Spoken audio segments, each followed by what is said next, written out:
აფხაზ ბიჭს ასობით ადამიანი, ქალი, კაცი, ბავშვი, გულწრფელად ეხუტება.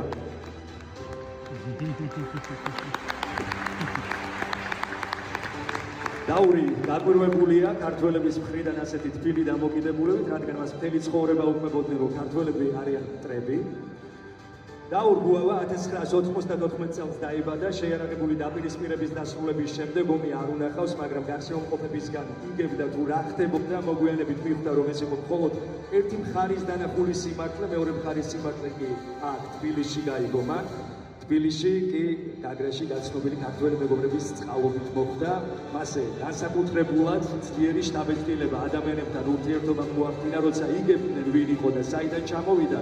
არასდროს გამოუხატავთ აგრესია ან უარყოფითი დამოკიდებულება, პირიქით თბილად იღებდნენ, გულწრფელად ამხნევებდნენ, დახმარებას ცდილობდნენ.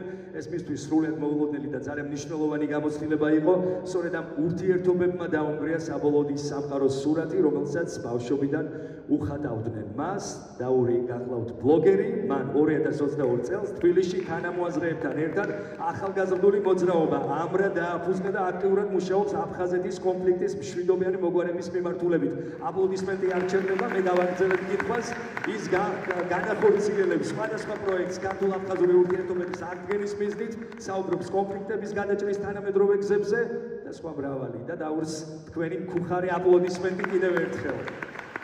და ბატონი ბექა, კიდევ ერთხელ დამეხმარება აი მნიშვნელოვანი ნომინაციის წარდგენაში და შესაბამისი ჯილდოს გადაცემაში. დაურო, გილოცავთ აი მნიშვნელოვან დღეს თქვენს ცხოვრებაში. მადლობა იმისთვის, რასაც აკეთებთ.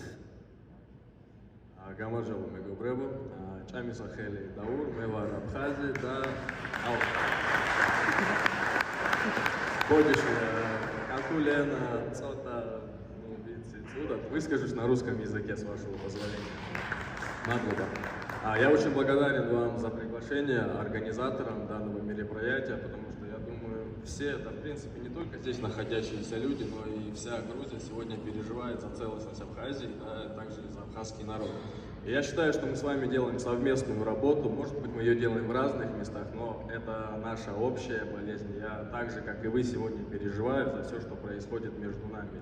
И также хочу воспользоваться моментом, сказать по поводу женщины, которая сегодня здесь не присутствует. Это Нана Гигалия, которая также производила редакцию данного журнала. Я считаю, работа была очень крутая, сам журнал и само содержание. Поэтому Диди Мадлова. Мадлова,